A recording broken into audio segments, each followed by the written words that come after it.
The following is a presentation of the BellyUpSports Media Network. The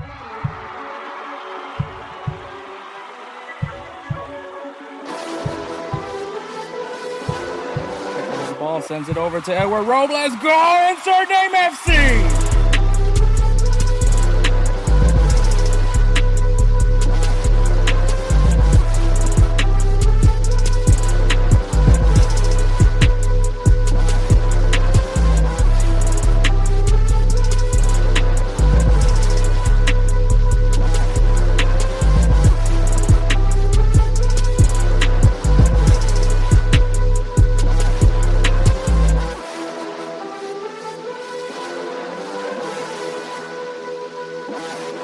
Let's go! Insert name FC! What is up, everybody? My name is Hector Flores, host of the Insert Name FC podcast, a member of the BellyUpSports Media Network. You can find us on all things podcasting at Insert Name FC, Spotify, Apple, wherever you get your podcast fix from. We're definitely over there. You can also find videos. These episodes usually are broken down into like shorter video form, so it's a little bit easier to digest. If you're not able to listen to the podcast completely from start to finish, we do have that option as well, which you can find us on YouTube at Insert Name FC. Straightforward. Go ahead and check us out there. Also, we're available on GolzTV, GOZ.TV. It's an amazing site where you can see all the soccer content that you want, all made here in the US of A and also outside of the US as well. So it is very much growing over there at GolzTV, so go ahead and check them out. Follow us on social media at Insert Name FC on Instagram and the X and Facebook. We're also available on LinkedIn. That's where you can see posts, how you want to enter the jersey giveaway that is still going on. Remember, you guys have the whole month of November. December. December is when we're going to announce the winner. So make sure you guys, if you guys want to enter, go on our social media platforms and you'll find out how to enter. Also, we do put little clips from these episodes on there as well, so you guys get a little preview of how we talk about here at Insert Name FC. We also just want to point this out as well. We're available on TikTok at insert.name.fc if you guys want to see some of the video clips as well, and how to enter the jersey giveaway is on the pinned post as well. As a matter of fact, all our as far as how to enter the jersey giveaway, it's our pinned post on all our social media platforms. So if you guys want to know how to enter them, well, that's how you can figure out the rules right there. This episode, like I said, it's international break, so we can't really, there's some big things that happen, but we'll probably talk about that in next week's episode. But since it is the international break, not a lot to talk about as right now. Though, like I said, there is a big news story that just happened this week, but we'll save it for next week's episode to talk about it. Maybe we also get a little bit more information about it so there's that. But right now, international break is going. As a matter of fact, right now it's Sunday. El Salvador is currently playing Montserrat for the Nations League B, which hopefully El Salvador can prevail, because I believe this win will move them up into League A. So I'm really hoping for that. I'm a proud Salvadorian, and I want to see them perform well. So hopefully this is a good sign for them. And I think also this helps them qualifying for Gold Cup as well. So international break. Because of that, we did something a little bit different. So we have Kelcey Coyne of High Low Sports, our favorite person to come on and talk football with us. Probably has the longest, probably the most tenured. Jose's probably creeping up on him because Jose's been on a lot more frequently recently, but Kelcey's also always been a good name to come on here. But anyways, we have Kelcey Coyne of High Low Sports and Davi from the Boroughs Pod, who is joining us. If you guys are familiar with Davi, you see him a lot over on GolzTV's MLS show, Wake Up MLS. And obviously he has his podcast, the Boroughs Pod, who covers NYCFC. He's also a Man City fan. We talked with Davi and Kelcey. We kind of decided to take a break because also there's a break with MLS Cup right now. So we decided let's do what we don't like about the MLS and how we would fix it. So It's a good discussion. Hopefully, you guys enjoy that, listening to that. Um, and as well, we'll also recap the U.S. men's national team's international break. Like I said, right now I'm recording on Sunday. First game already happened, which was a 1-0 victory for the U.S. in Jamaica. Monday they'll be playing in St. Louis for the second leg of the quarterfinals for Nations League. So Monday I'll do a complete breakdown of the U.S. men's national team's uh, Nations League and assess, Pochettino's second international break and how I feel about it and how I feel about them hopefully entering to the next round of the Nations League. So we'll see about all that, how it all transpires. And then give you guys some games to look forward to this coming weekend. Obviously, everything's back in action, so we'll talk about that. No players of the week because we're not doing players of the week anymore for international breaks, and wrap this show up. So pretty straightforward episode. So hopefully, you guys can sit back and enjoy some of the footy discussion, especially MLS. This is a big, I guess you could say, a big MLS episode this week. So yeah, sit back, relax, and enjoy episode 195. Holy shit. We're at 195, guys. But all right, we're gonna take a break and then we'll go right into things we don't like about the MLS and how we fix it with Kelcey Coin and Davi. Let me tell you guys about BellyUpSports. BellyUpSports is the internet sports bar. Go ahead and check out their website, www.bellyupsports.com, to read some great articles from great writers all across the country, from hockey, baseball, golf, soccer, you name it. BellyUpSports is the premier, not your average website. All right, guys. So international break. So there's not really much to fucking talk about during this week. So why not also talk about the fact that we're also going a week without any MLS action because round one's over and MLS playoffs don't start till next week. So, which I mean, Ricky Puig, great tweet. I mean, he had to say it. I agree with him. But because of that, it got me thinking about shit that I really don't like about the MLS, and I'm sure you guys don't want to hear me have just a TED talk of myself talking about everything that I don't like about it, and I'm sure people are going to say I'm an idiot or anything like that. So I thought I invited two more people on.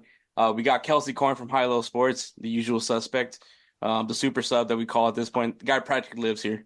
At this point, I enjoy it over here. And we have, for the first time on Insert Name FC, we have Davi of the Boroughs Pod. Davi, great to have you on, man. Welcome to Insert Name FC, man. Thank you, man. It's a pleasure to be here tonight, and hopefully it's a fun one. Unlike the week we're gonna have without MLS footy. Yeah, it's gonna fucking suck. But I mean, at least we got like a big high off of it because Inter Miami, shitting the bed. Just the games in general, like all the games yesterday they're off the fucking rails. Yeah. I enjoyed more from that's just last night's games than I think I will for the entire rest of the playoffs. There's only one higher seed from the Eastern Conference now, and it's the team that I dumbly picked to win the MLS Cup, which is Orlando. Hey, Hector knows that prediction might actually come true. You should put a jersey bet on that one. You know what? I don't need to fucking hear this anymore. Okay, like yes, I probably should have done it. And you know what? If I did, maybe it wouldn't have happened. So hindsight's always 20/20, I guess. But before we start on this whole thing of what we don't like about the MLS, Davi, this is your first time on the podcast, and obviously, as we always start for someone that comes on, you gotta tell everybody what was it that got you into football. Just playing FIFA, honestly. Just like as a young kid, you just pick up the controller, you maybe play on the iPad, because I know back in the day, the App Store, they used to have like the full game of like FIFA on the App Store, and it was like $7 for FIFA 13. So I went ahead and like bought it. And that just got me into football, just like knowing all the names and like all the teams and stuff. And everybody just picked everybody was a Barca or Real Madrid fan around me, so I ended up going with Barcelona. And then come in 2015, NYCFC was the thing, and then they signed David Villa as their first ever signing. So as a former Barca player, as a Barca fan, that immediately got me into the MLS, and I've been I've been on the MLS grind ever since. Obviously, you have your podcast, the Blue Boroughs Pod. You want to talk a little bit about it, like how that started and what got you to want to cover NYCFC specifically? I believe it's a NYCFC podcast, correct? Yeah, just the lack. I just felt like there was like a lack of I think there's just like a hole in like coverage, and I kind of wanted to fill the void of the coverage, and as of recently, we haven't been recording many because my co-host, he's been traveling around the country covering Rutgers soccer, the female team, and they've been doing pretty well. They've actually just played at St. Louis Park, and then they've been doing really well. So he's been traveling around the country. Good for him. And then, college and stuff is just busy time with, with midterms and all that. So we haven't really done a podcast, but I was part of a podcast last year, and we things just didn't end up going as well because unfortunately one of us just decided to go say something stupid, and that was the end of that podcast. So I decided to pivot, go my own way, and started to make a new one. I always like that the theme is always the same when it comes to these like podcasts, regardless of the sport, but specifically in soccer, it's just the coverage just sucks. Like that's just point blank. That's like the worst part of it all. Is just the coverage sucks. I mean, also too, it's like a growing sport. Like you don't really get coverage like that for soccer in America. So I mean, now that Messi's here, I feel like there's still like a lack of like coverage because it's purely just on one team, which is really annoying, which we'll get into later. But I just feel like you could just do so much better with the coverage and the marketing in the sport in this country. Yeah, and I talked about this on the last episode. I think Apple TV in general, I think it's just a wasted resource at this point. The fact that there isn't any behind the scene, like if I'm spending $90 on this thing, one, I don't even have an option where I could just like Davi, if you just wanted to watch NYCFC only, like you don't have that option on Apple TV. I don't know if anybody has Apple who was dumb enough to get Apple TV. I was one of them, but you can't just watch one specific team. And I mean, for me, it benefits me because I need to be able to watch all the MLS action. Mm-hmm. But I mean, for the regular NYCFC fan, if you will, like they don't give a rat's ass about what's going on at San Jose. Like why do they have to pay for that match when they just want to watch NYCFC play the New Jersey Red Bulls? I did that for you, Davi, by the way. So I think that's one. I mean, we'll talk about a bunch of complaints, but we'll start things off. It's a snake order draft. We're gonna do 2 just because we didn't want to make this any longer than it needs to be already. But I'm sure 6 things can cover a lot of things. So, Davi, you get the first pick. You're the new guest here. So, what is the one thing that you hate the MLS does, and how you would solve that? They just it's the elephant in the room. I'm just like. Everybody knows this is coming, so might as well just address it right now. It's just the lack of coverage for the other 28, soon to be 29 teams in the league just because of one man, and it's Messi. I mean, yeah, sure, he's the greatest of all time. We're probably never going to see a player at the stature of like him ever again in our lifetimes. I mean, just the fact that he chose us over Saudi Arabia is massive because everybody was going to Saudi that summer, and he decided to come over to MLS in Miami in the United States. And just like the way of life in Southern Florida over Saudi Arabia is just a whole lot better. And, honestly, it's a great opportunity for the league, but I just feel like they're squandering it so badly in the way that you just cover one team. And it's just it's not fair to the other 28 teams that have been in the league for, quite frankly, a lot longer than Inter Miami. And, just because they have one player, I get it. He's the greatest of all time, but still, it's like you got to show love to the other teams in the league. You can't just talk about Messi and just be on his dick 24/7 because at some point people are just going to get annoyed at it and they're just going to rebel against it, and it's already happening, and everybody's like hysterical over what happened last night. I mean, how do you build a super team and not make it out of the first round of the playoffs is beyond me. So, I mean, hey, that's the number one. It's the elephant in the room, and I just think marketing and like the storytelling could be a lot better than just the headlines. And the NFL does it to like a perfect like they just perfectly market themselves and like all the headlines and stuff like that. I mean, also the NBA and Major League Baseball as well. They just do so much better of a job in marketing than MLS. And with MLS with the younger demographic, they have such a massive advantage with it. They need to take advantage of it. No, yeah, you say it a lot, and I think you talk about that. Welcome to whatever that messy docuseries that they did on Apple TV, which you can't even watch it on season pass. You have to pay like an extra $15 a month to watch it. That's literally, you need Apple TV you need Apple so that's another fumble right there by MLS. Like, why am I spending this much? Now I got to spend another $15 just to get that. But I think also kind of the thing, like the giant the giant fuck you, if you will, is the fact that you clearly have the resources to do a docuseries on Inter Miami's stupid Leagues Cup run.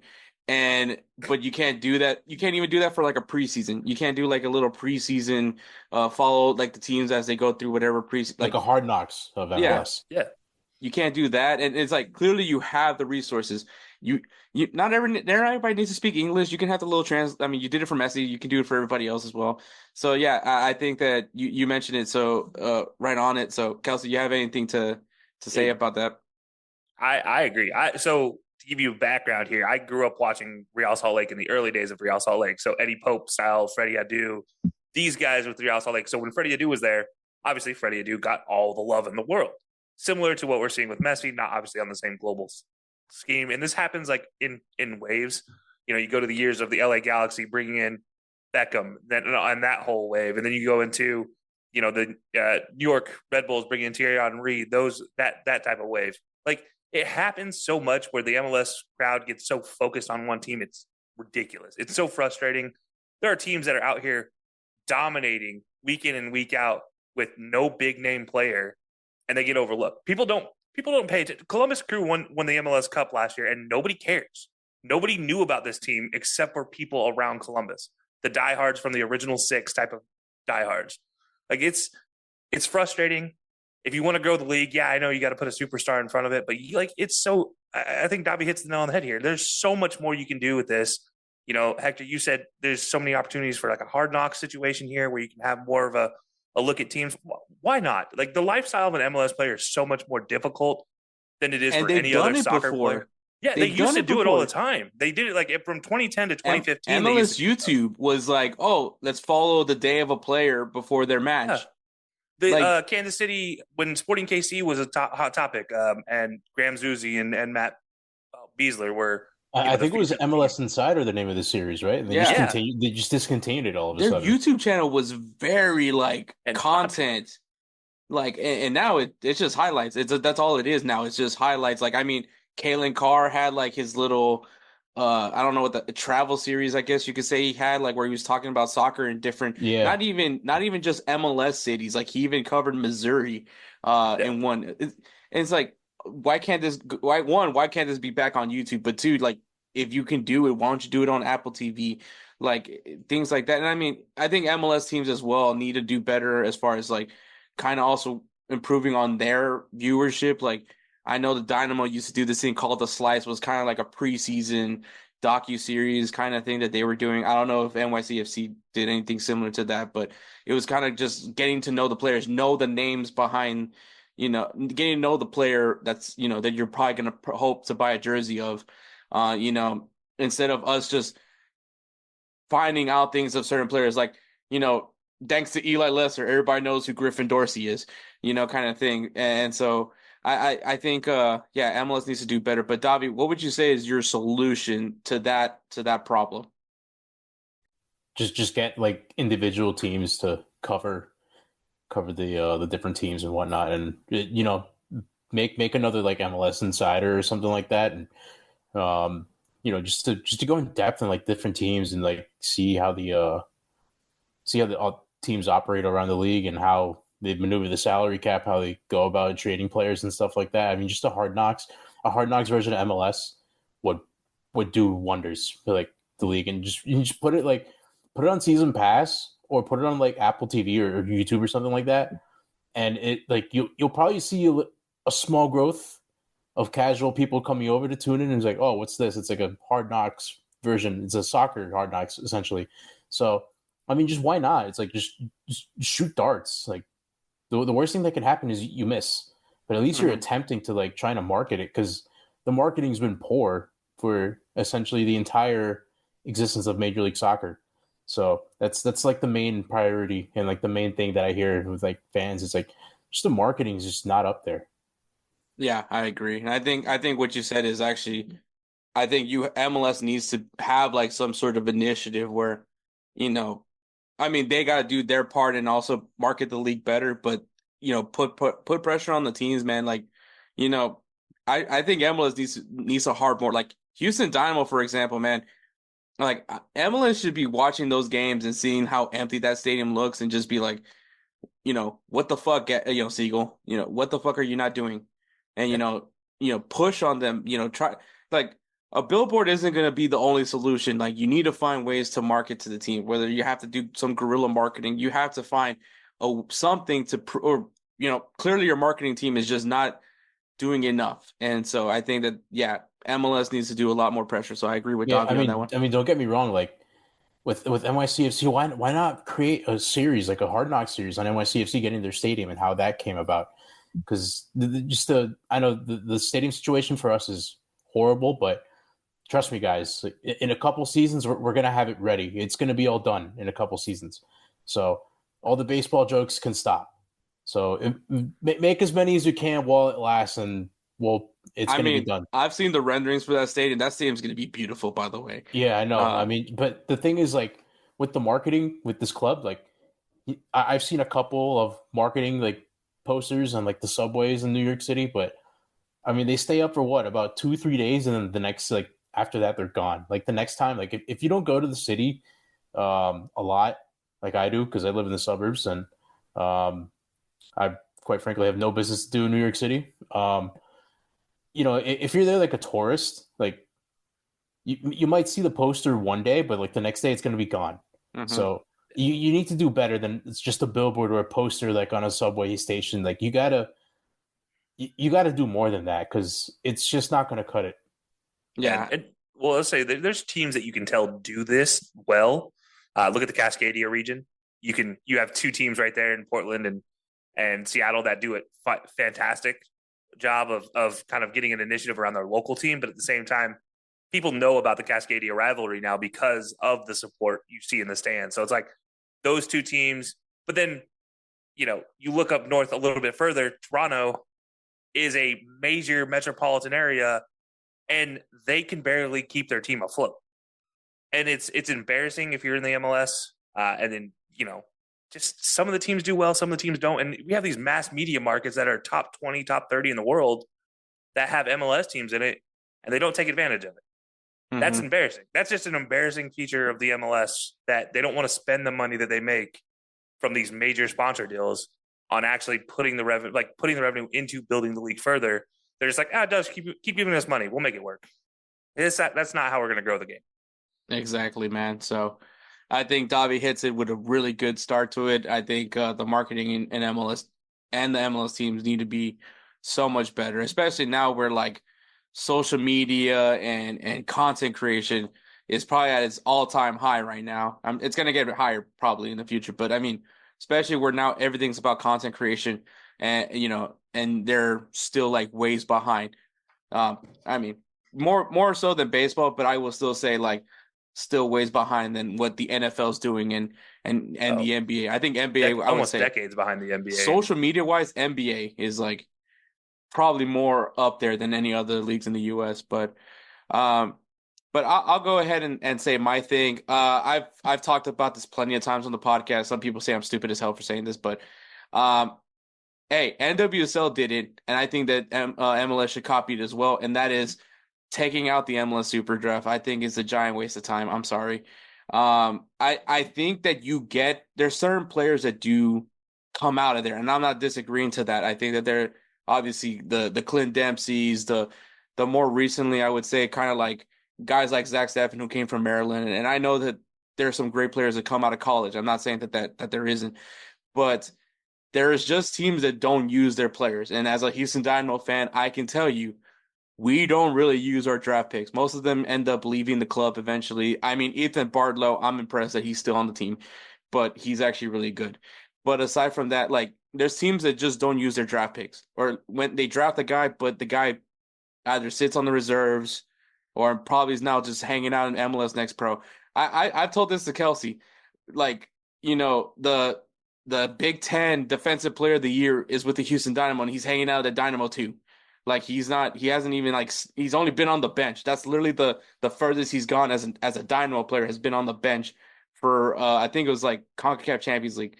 So like if for me it's just I want the college players to have their best shot at making a team.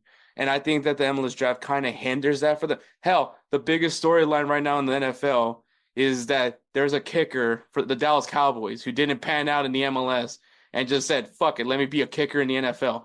So like, and I think he was like a 3rd round pick. I don't think he was like a high draft pick, but that just is like, Yeah, he was like drafted by Toronto the season they won the treble, and like he just didn't get a shot at all, and he just went to Dallas, and he's just fucking murdering it at Dallas. USFL to Dallas, and it's 35 of 35 in his first 35 kicks in the NFL. Not a bad but that should just tell you like how much certain MLS teams just don't use their players. Yeah. Because I mean, the guy's like, he's a goalkeeper, and if he can send a football, an American football past 60 yards, I can only imagine what he can do on a goal kick. So like, and I think so. To me, I'm not dissing college soccer. This isn't me doing that. I'm just saying that the MLS Super Draft doesn't necessarily help those players to get their best chance at making it pro. Because I mean, especially now that there's just players are getting hell. We had a 17-year-old win the Euro. Barely 17-year-old win the Euro.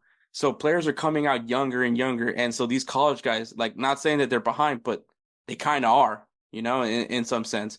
So like for me, if you're a college kid, I want to go to a team that's going to play me. So I still want like the combine and all that being done. I just want them to be able to just, hey, I'm now, I want to go pro, get my agent, and then let's see what the field looks like. Who wants me? Who's going to put me in whose tactics fits best to my play style, and who's going to give me my best shot at playing professionally. And sometimes maybe it's not the MLS, maybe it's the USL, maybe they go overseas. You never know with these guys' careers, right? But I think the MLS Super Draft is a huge hindrance to a lot of these college players. Not only that, like just the age that you get drafted at 22, 23 years old. But like by that time, you should be entering your prime in Europe. And like these kids, like Lamine Yamal came out at like 16 years old and broke into the Barcelona first, and he's getting comparisons to Messi already, which is absolutely insane. And just the fact that, college kids, like you graduate at 17, 18 years old from high school, and in Europe at that point, like you better be making it to at least like the second team and maybe get a couple reps on the bench. But if you're like 17, 18 and you're going to college and you're not going to get to play pro until you're 23, 24, and you're not even guaranteed to be on the roster by the time the first game of the season comes around. Exactly. Yeah. I actually came prepared with stats for this one because it's one of my picks. Oh. So last year's draft, 87 players were picked. 2 of them were part of their Generation Adidas initiative, which is insane to think that, okay, these are your guys that are supposed to be next, but only 2 of them are getting drafted, which is crazy. Of those 87, though, 26 were drafted and actually signed with an MLS first team last year. There was over 70%. I don't even want to do the math on how many other numbers. 70% of the remaining draft picks had to choose an MLS Next, USL Championship, USL Pro 2, or NISA team, or they went back to college. There were 20 completely unsigned players that were drafted in last year's Super Draft alone, just in the Super Draft alone. It's insane the number of players. They're just like, yeah, we don't really care, which there's a lot to talk about why this happens, as far as development and all that crap goes. But at the end of the day, the MLS doesn't care about trying to develop a pathway, which is what this whole thing was supposed to be, a pathway for college and high school Americans to be into the MLS. They don't care about that anymore. They just care, can we get more Leo Messis to our league? Can we get, Kevin De Bruyne to our league? Can we get Frank Lampard back to our league? No, sorry, Davi, didn't mean to bring up a sore subject with him, but Hey, he was actually decent when he compared played, to and that's true. When he played, he was actually decent. he was actually pretty good. He But, scored the like, first hat trick in our history, by the way. yeah. See, Oh there you yeah, go. he did do that. Yeah, and like it was wild. Anyways, but no, it's like the MLS does not care at the end of the day anymore about these MLS super draft kids. Of the last 10 number one overalls, 3 were American.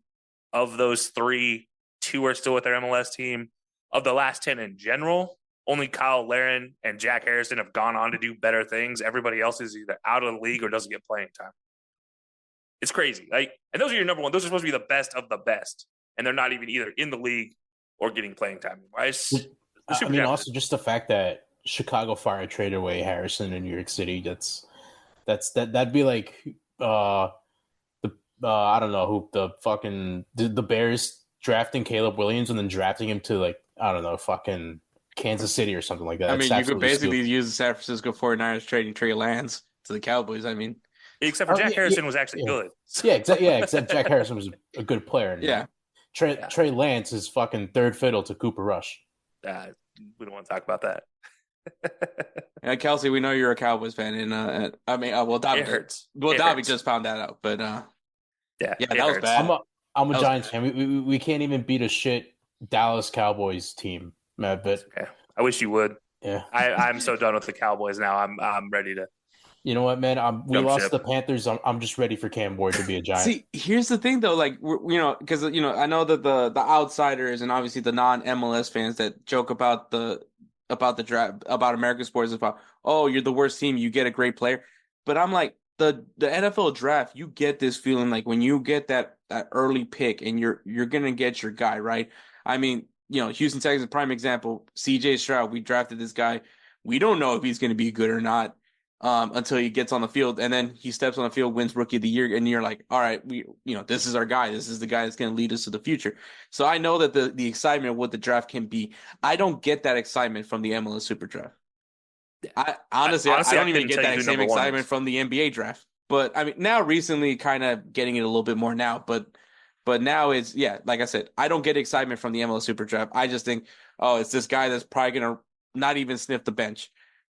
And honestly, I couldn't tell you who the top 10 prospects are going into the MLS Super Draft next year because and the coverage sucks for it too. By the way, like you have to rely on Soccer America, which no offense, Soccer America, they're doing the best they can in that situation, or some ACC, Big 12, Big 10 reporter to give you details on their soccer season. Like you have to either compile it yourself now in 2024 when stats are available for literally anything except for MLS soccer. There was only 1 year, I would say that only 1 year there was this no shit. This is the guy, the number 1 draft pick. This is guy is going to turn this whatever franchise around. And that was Jordan Morris. The dude never even got drafted because Seattle signed him before the draft, which I don't know how the hell that happened. That I still to this day. Because he was a part of their academy. Oh, that's what it was. Yeah. It, to me, was like this kid was supposed to be the number 1 overall draft pick, but then Seattle just swooped right in, and once again, and which is funny because this kid had a chance to go to Germany, and the only reason why I know this is he turned down Werder Bremen just to play for the Sounders. Yeah. Yep. And the only reason why I know is because Jermaine Jones was drunk one day and went on Instagram and just went on a whole rant about it, which is still one of my favorite moments of Jermaine Jones.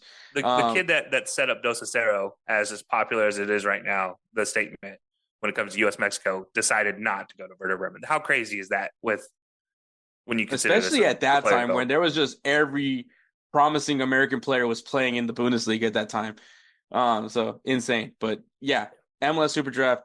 It sucks. I say get rid of the draft. I still say the combine should be there. I still think the combine is a good resource, but let these college students get their pick of the litter.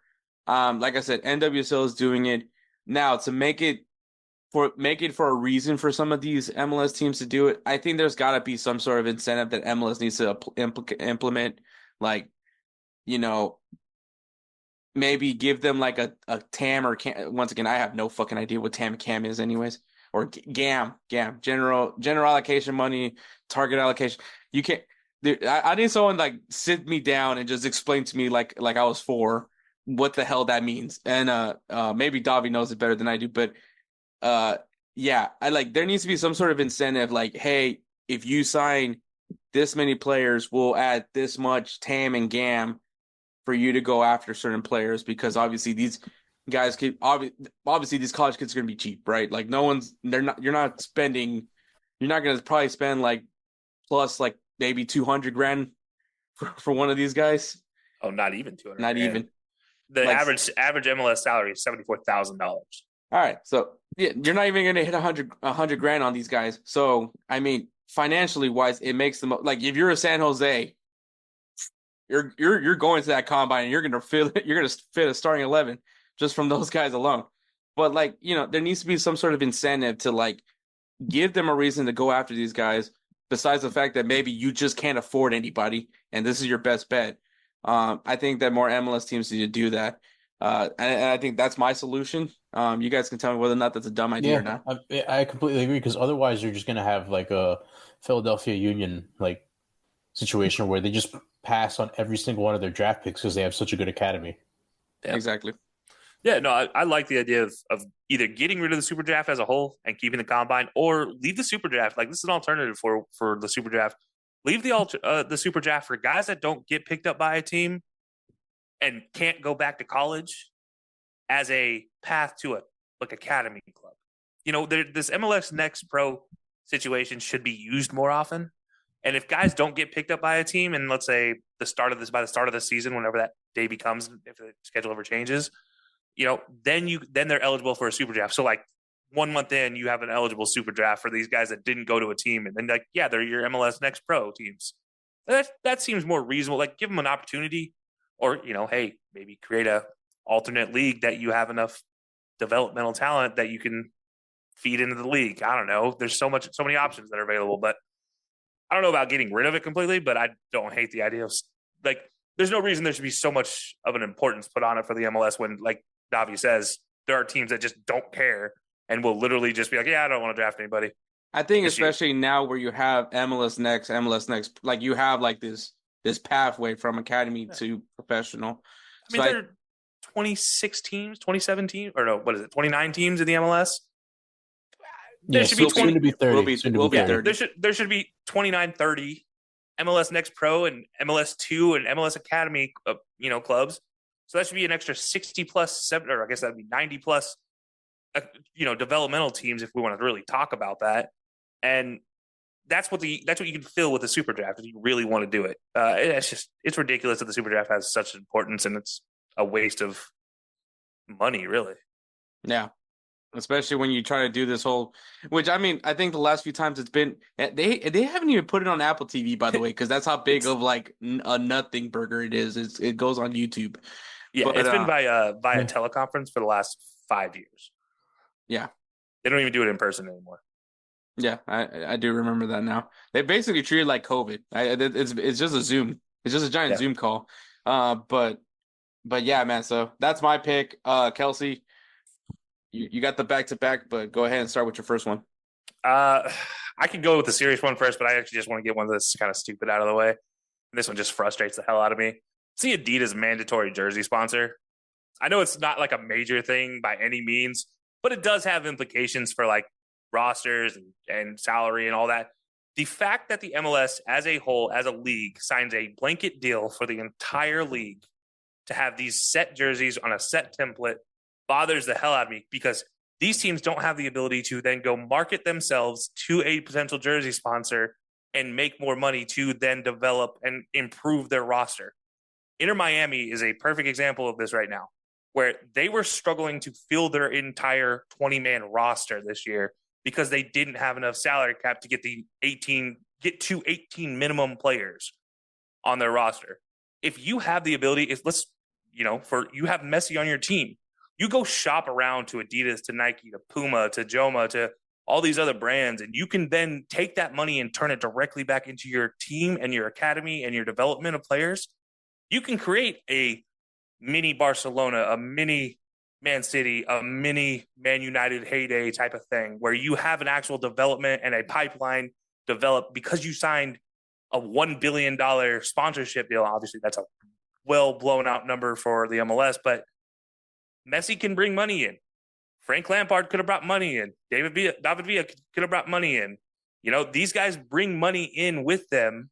Take advantage of that as the MLS, and don't cover up $50 million a year divvied up to the 29 other teams type of thing where they don't get to use this money. Every team gets $5.3 million in salary cap because there's not an ability to add supplemental cash on the outside through sponsorships. And it's really a bigger gripe with the entire sponsorship system with the MLS. But the Adidas thing is the biggest example of it. Obviously, we've mentioned Apple TV enough. That's another piece of it. But it just frustrates me from the MLS's standpoint that they cannot and refuse to allow teams to go and develop their own cash flows for these situations. Like, yeah, if teams don't get a sponsorship deal, then okay, feed them the Adidas deal. Until they do, and until that happens, though, let them have fun. Let them go and make money somewhere. It's ridiculous. I would love to see the arms race of all these sponsors that would come in and try to sell to these MLS markets how they would do their jerseys. I've said, and then, you mentioned that, and it was definitely one of the ones that I was going to mention as well, because I think it's ridiculous that we're now where we're at with MLS, and I mean, no offense, I think Adidas at least recently have done a really good job with kits and jerseys and all that, but yeah, it's the same template. Like, I'm tired of seeing same template, just a different color scheme in some sense. Like, I would love to see what Puma would do for one of these teams. I would love to see what Nike would do, even though Nike kits have kind of, I feel how I feel about them. But like Umbro, like, I mean, this year as well, Umbro's done a great job this year when it comes to kids. Which is funny because they're a Nike brand, by the way. Yeah, still cracks me up. But yeah, I think I've said this plenty of times. Like, I'm fine with MLS having Adidas. Like, I'm, like the soccer, the balls, the their apparel. It's fine. I'm fine with Adidas being like the sponsor for MLS. But I think like to give these MLS teams their own piece of their own pie, like they have to be able to reach out to teams, because I'll be honest with you, I know as a matter of fact how much money gets given to each MLS team on apparel. As someone that used to be in the working as an equipment manager, the academy alone only had $300,000 to spend for the academy. Like, if you realize how much fucking kids are in the academy, so you had to pick whether or not what's more important, that they're all wearing the same shoes or are they all wearing pants?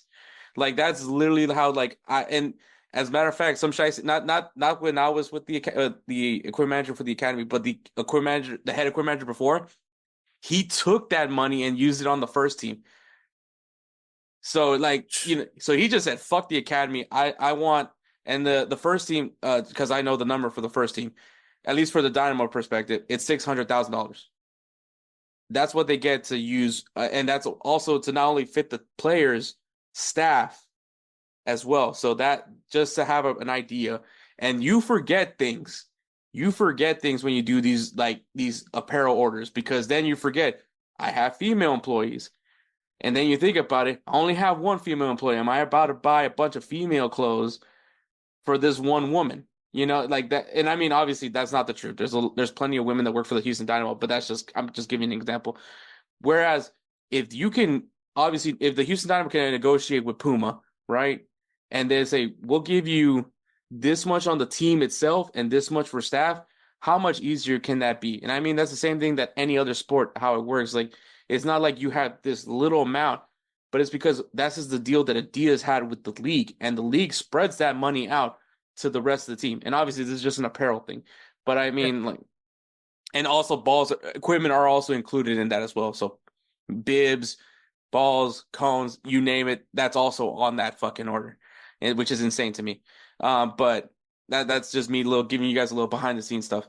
I'm sure MLS will now flag me for this. Yeah, but I mean, not only that, like, we're getting rumors that Barcelona are going to get the biggest kit deal ever with Nike. They're going to get like $1.7 billion, $1.3 billion per season for the next, like, I don't know how many years, until like 2039 or something like that. And that's one team.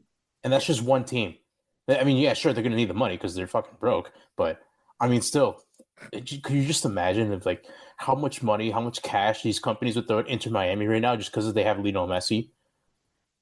But I mean, at the same time, I think Adidas would probably still win that because Messi's with Adidas, and all these players are with Adidas, so they'd probably win that one out anyway. But could you imagine like Nike going out for like LA Galaxy when they had Zlatan, or Nike going out with like for Griezmann, or like Griezmann and LAFC, or like a Puma going for NYCFC because of the Man City connection? Like, do you know how much money and revenue that would bring to these clubs? And then that's more money that they can put in. It's more resources that they can put in to improve the club and improve like fan atmosphere and like their stadium and whatnot, and just make the league a greater experience for everybody. And then for the casual fan, they'll probably feel like right at home if they're from Europe or from a different part of the world. But I mean, yeah, it's one of the things I haven't really thought about when it comes to like how money and like all the behind the scenes stuff affects MLS clubs. But that's insane that you only get 300,000 for the academy, and you have what? More, like there's more players in the first team in the academy. Yeah, because like the first team, you have like what, maybe like 25, 28 players on the roster for like the entire year, and you have kids from like ages 5 to like 17, 18 maybe, and they're just going to keep growing. So I mean, exactly, yeah. And plus you get new kids every year as well. Here's something for you guys. Sponsorship deal for Real Madrid right now, $120 million a year until 2028.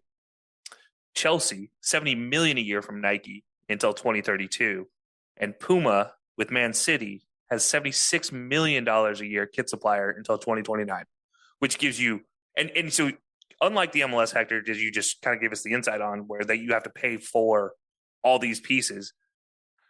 Nike, Puma, Adidas pretty much give you a contract that says we will provide you with XYZ kits, XYZ travel gear, XYZ training gear, XYZ equipment, XYZ cleats, socks, all these branded pieces at no extra cost to you per season. And that's part of the contract deals that they sign going into the season.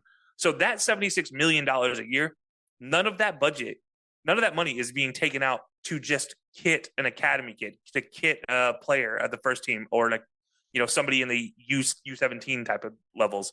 All of that's covered separate from that $76 million. So it's $76 million, but the actual contract value might be upwards of $200, $300, $400 million per year when you actually get into how many times they have to replace something, how many times something gets broken, the backups, the alternates, the firm grounds, the soft grounds, the turfs, all those things included.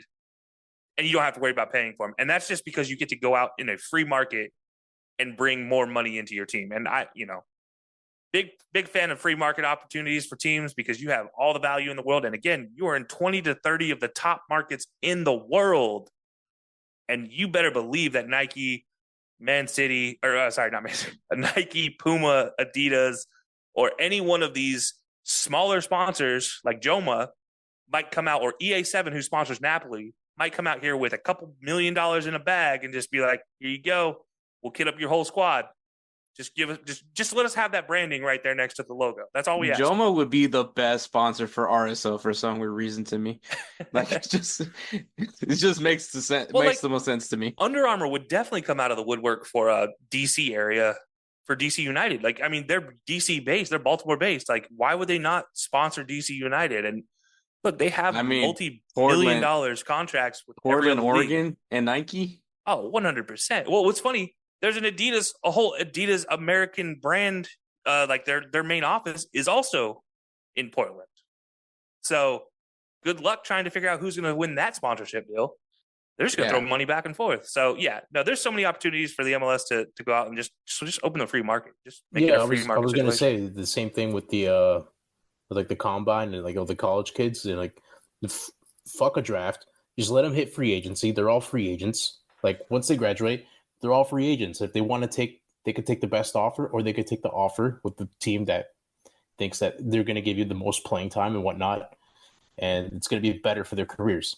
So why not let the teams hit free agency apparent for like the manufacturers and the kits, and then they can choose what they want and what they think brings the best value to them as a club. Why not? That's literally how it's done in everywhere Europe. else. Literally everywhere everywhere else except for the United States. And trust me, you're in the United States. You have like the best GOP in the world. Not to like get into like all that deep stuff, but still, it's like you're in the land of like the opportunity. This is the number one like country in the world when it comes to marketing and all that. And you're telling me that you can't have companies throwing cash at you to see what offer you get the best? Mm-hmm. It's stuff like that. It's like little things like that that's holding this league back. And on top of it, there's one other piece to this jersey thing that's worth mentioning. The actual jersey sponsor itself, the revenue from that sponsorship currently gets shared in the general allocation money Hector mentioned to the entire league. So each team's jersey you're telling sponsorship, me MD Anderson is also going to FC Dallas? A portion of the contract goes to every team. Well, I fucking hate that. I hate that now that my team, the Houston Dynamo, is funding FC Dallas in some fucking sense. Everybody. You're telling me we're getting the Austrian cans. We're getting that money. And they're getting the money from Etihad's. Yep. Across the river. Yep. Is that why we have like Etihad like sponsorships like in all the stadiums and whatnot? Yep. Well, no. The Etihad has the travel sponsorship for the entire MLS. So that's their travel. The MLS's featured travel partner. Well, that just pissed me off, man. That's So fun fact. So that's not at fault to the team or not at fault to the jersey sponsor itself. That's an MLS regulation based off when they had 16 and 12 teams that just carried over. They just kept approving it in the CBA every year. Yeah. So and obviously, Kelcey, your solution is free market to the MLS teams. Free market. Okay. Yeah. Which I agree. So freedom. Who would have thought? It's all about freedom now. Yeah, exactly. Hey guys, this is Hector from the Insert Name FC podcast, here to tell you guys about Canadips. It is a great tasting, superior alternative to traditional dip using CBD in a way that is radical, enjoyable, and effective. It comes in 5 core flavors: wintergreen, mint, citrus, mango, and American spice. Canadips CBD is the new evolution in dip, allowing guys to enjoy great, long-lasting taste without the downsides. If you guys want to go ahead and try them out, use the code BellyUp20 at CanadipCBD.com. Once again, BellyUp20 at CanadipCBD.com, and you'll get yourself 20% off your purchase. Thank you again for Canadips for being a great partner of BellyUpSports. I guess I'll go straight to my second one. The MLS playoffs / the supporter shield. That needs to be fixed. All right. Did you know? Fun fact. Over half the league gets into the playoffs, first of all. More than half the league. Yeah, more than half the league. 18 out of the 29 teams currently make it in the playoffs. Since 2006, the winner for the Supporters Shield gets automatic entry into the CONCACAF Champions Cup. Only 7 of the total 29 Supporters Shield winners have ever gone on to lift the MLS Cup. Wildly terrible numbers. Inter Miami will not be one of them. Inter Miami will be far from one of them. They will be one of 3 that have lost in the first round of the MLS playoffs, though. They can join Red Bulls in that list as well. And then what's unique about that is there has not been a single Supporters Shield representative that goes on to the CONCACAF Champions Cup that has ever won the CONCACAF Champions Cup. And it's worth noting that Toronto FC did not actually win the Supporters Shield when they ended up winning the CONCACAF Champions Cup either. So I don't get what the point is. I don't get why FIFA and CONCACAF treat this more than what it is. This is a Super Cup. That's what the Supporters Shield is. That's what it should be. That's how it should always be treated. For some reason, CONCACAF and FIFA treat this like it's an automatic bid, like it's the end of the season. You just lifted the trophy and you got walked through the tunnel of ceremony by the opposing team on your last match day. That's what they treat this like. It's not that. This should be a Super Cup played at the beginning of the year like every other league does. And as Hector says, is a joke of a trophy that somehow gets covered on ESPN, and he's made to watch one of the worst matches of his life every single year to kick off the season. So, yeah, I'll never understand the fact of the Supporters Shield. And then with the playoffs as itself, first of all, why is the first game in a wild card game that's a one-off just to go and play the number 1 team? Like, if you take 16 teams, if you're just going to do this, there's no point in taking an extra team just to have them play a one-off 3 days after the end of the season and then kick one of them out. That's dumb. Honestly, there's no point to having 16 teams, to be honest. Yeah, I mean, realistically, we could do this with 8 if we're being honest. Should not be split into conferences either. Should just take the best teams in there. And then why is there one round of the 4 actual rounds of playoffs a best of 3 series? Why is it only one? Money. But it doesn't keep aggregate. Mental for Apple TV. It doesn't keep aggregate scored nonetheless. It's for every other soccer fan. Does not matter to me. It's ridiculous. It's annoying. Also, there's a marketing PR conversation to be had that actually spreading the games out over 3 games instead of just a 1 do or die situation loses you more money overall than if you had 3 games total, because more teams or more people would pay more money to watch the game if they knew all I had to do is watch 120 minutes of soccer and then I know an answer, versus I might have to watch 360 minutes of soccer plus penalties, and then I'll know after that point. So, yeah, I just want to go ahead and apologize to everyone that had to watch that Houston Dynamo Seattle series. Like, it wasn't great. I mean, there was dramatics. I mean, there's, you got Coco throwing hands and Hector Herrera basically ending his career with the Dynamo by spitting at the referee. So, which is very, honestly, it was very Hector Herrera-esque. Like, if you're gonna go down in a blaze of fire. Like, just in a blaze of glory. Like, if you're gonna, mind you, this is the guy that chokes Weston McKennie pretty often. So, I think, I think Hector Herrera went down the way Hector Herrera should have, and I love him for that, by the way. So, but this whole playoff situation in sport is still just a joke to me. It doesn't get better. It never has been better.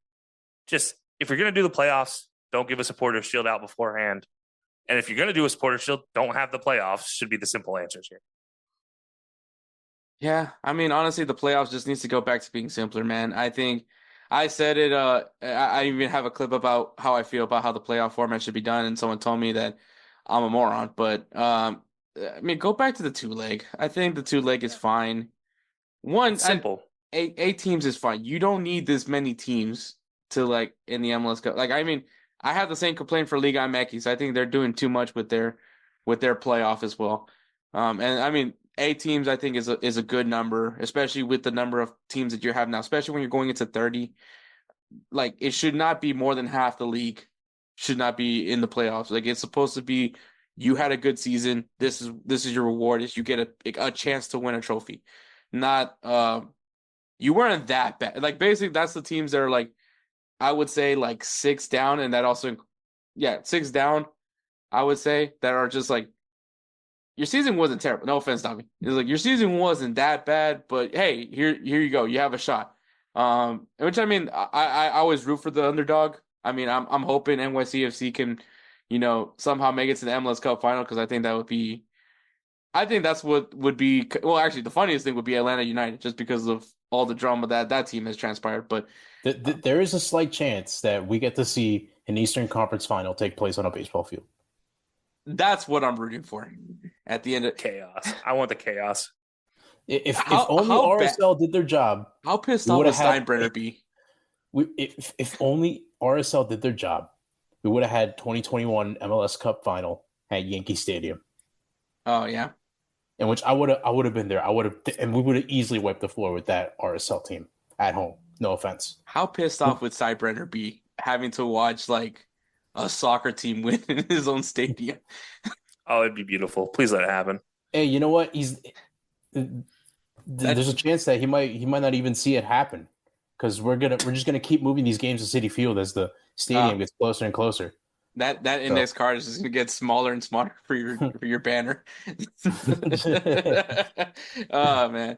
But yeah, no, the playoff system, the playoffs is just, and when you have a player, and I know everyone talks about Messi, but when you have Ricky Puig, kind of oh, we just beat Colorado. The fuck you mean I have to wait a week and a half to play my next playoff game? He's waiting 3 weeks. He's waiting 3 weeks to play. Yeah. It's ridiculous. It's absurd, honestly. And the fact there's 2 losing record teams in the playoffs this year, it's embarrassing.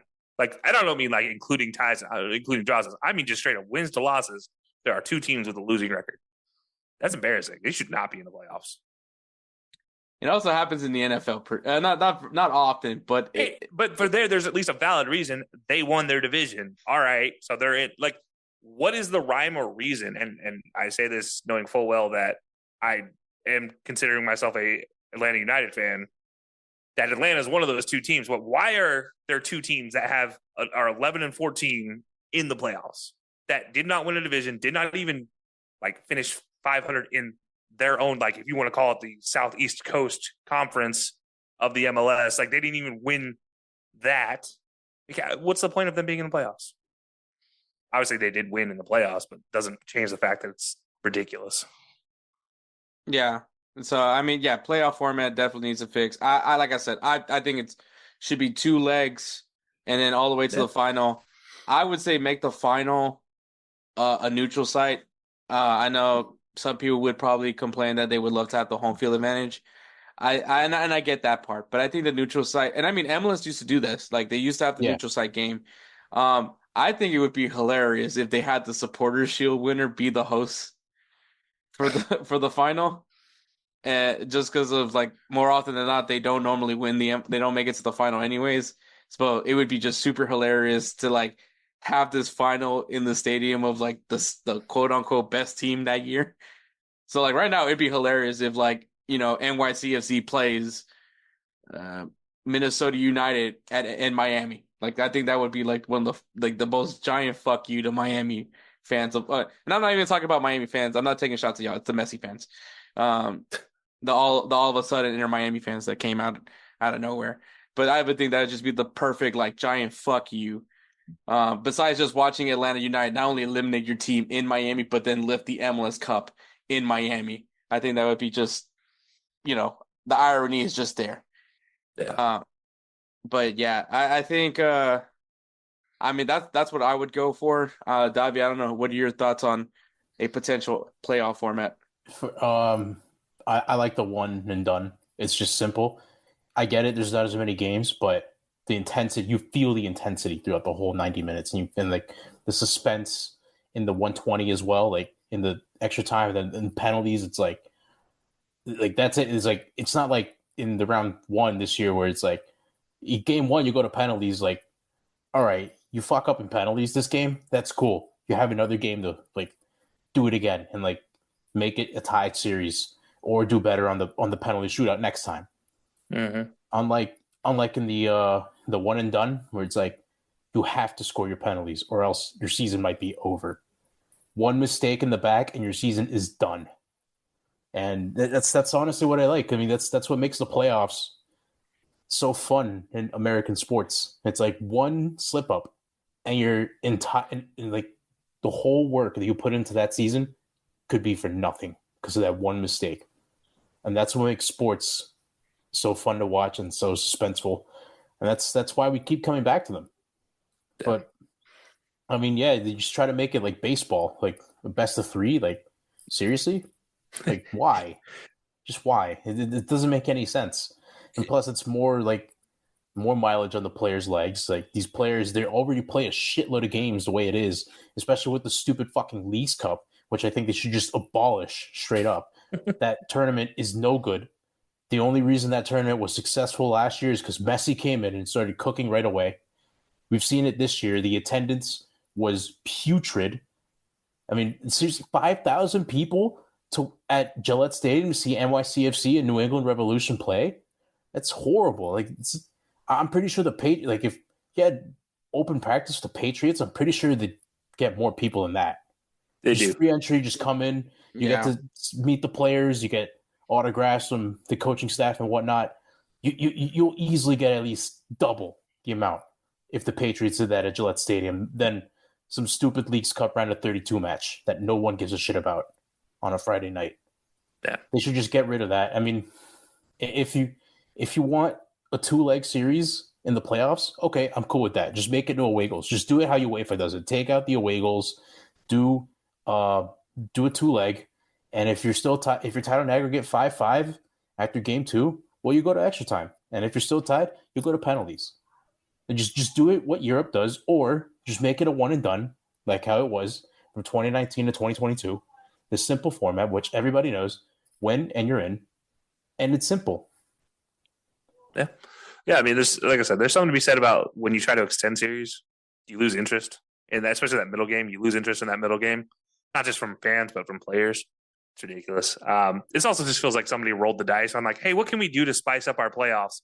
And somebody was like, let's make it best of 3, but for only one round, not all of them. And that's embarrassing. I think what it does, at least, I guess the idea was it builds the suspense for potential upsets, which, I mean, when you look at this playoff, like, it definitely did that part.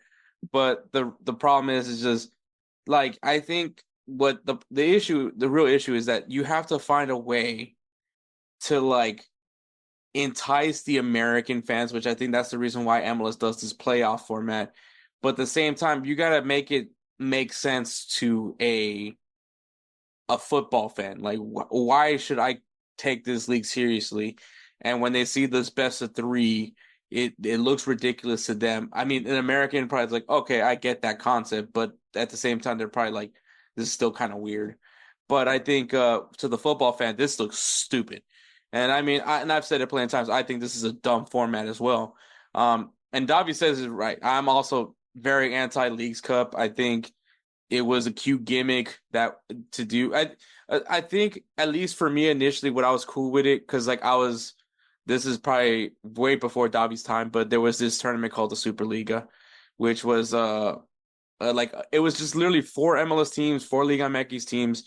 You put them together, you play. This was what Leagues Cup was. It was just this little thing, and it was like a cool maybe preseason tournament, kind of like something just to get ready for the season, get you hyped up. And I think there's a lot of flaws with Leagues Cup. It could be better. I think if you were able to stretch it around across the year, play games in Mexico. But essentially, I'd rather this just not be a thing. Like, let's just forget this thing ever happened, kind of thing. Yeah, here's the thing: if you want to make Leagues Cup worth it, you got to put like you got to get the top teams that like finished, I'd say top 4 or something like that. You know how Europe does it, where like top 4 gets Champions League, 5th and 6th get Europa League, and if you finish 7th, you get the Conference League. You should do it based off merit from the last season. Whoever finishes in what position gets to qualify for this exclusive tournament, and you get the Mexican teams, and you get maybe you get other teams from other regions in there, and you play home and away games. It'll make it a lot more worth it. And I mean, picking off of what you said, Davi, sorry for interrupting you. Or get on CONCACAF. Like, why aren't you getting on CONCACAF's ass and be like, hey, can you guys fix this stupid CONCACAF Champions Cup, whatever you want to call it, the Champions League, whatever you want to do, just make this better. Like, actually do right by the rest of CONCACAF, because I get it. Your breadwinners are Liga MX and MLS and Toronto FC and whenever those Canadian teams pop up. But, like, do right by the rest of CONCACAF. Like, show more love and appreciation to the Caribbean teams. And, because I think also for those leagues to get better, they need some sort of piece of the pie. Having a sort of CONCACAF Champions, like, use whatever effort you thought Leagues Cup was going to do, put it into this CONCACAF Champions League. Give those small teams a little piece of that Apple TV money. Those guys will love that Apple TV money, by the way. But I mean, like, you could do so much better with it. I think, what Davi was mentioning, which essentially is like making CONCACAF just finally do their job, which is, good luck with that. Yeah. They don't even want to take international breaks off. So, whatever works for them. Dude, the patches on the shirt can't even last 20 minutes after running on the pitch. Yeah, it happens. Dude, there was a year where they ripped off during the warm up, like as they're taking off their warm up track jackets. I saw the patches start ripping off, and I forget who it was, just ripped it off. Like, I don't need this on my jersey anymore.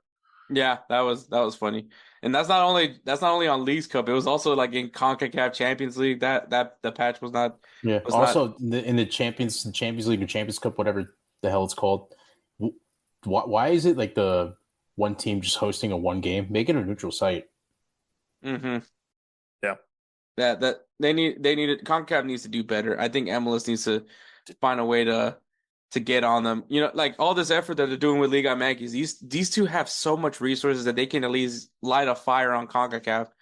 Whereas, like, threaten CONCACAF, like, hey, we might switch to CONMEBOL. We might get spanked every day, but we're willing to do that than playing CONCACAF Champions League because it doesn't really benefit us. Just threat your own Super League. Fuck it. Yeah.